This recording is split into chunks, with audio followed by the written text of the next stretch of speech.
दिसतीया भारी नेसूनी साडी, काळजाचं पाणी पाणी करतीया पोरही. आता क्यूट वाली गावरान बोली, खट्याळ थोडी माझ्या काळजाची चोरही.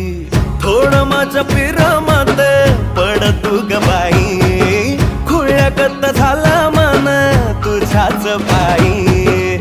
आता मला लागली या लग्नाची घाई, भाई आता बोलू नको अग माझी राणी. होशील का या पठ्याची सोबर घरवाली. मराठमोळी थोडीशी साधी भोळी, स्वागताचा भारी बायको पाहिजे नखरेवाली. मराठमोळी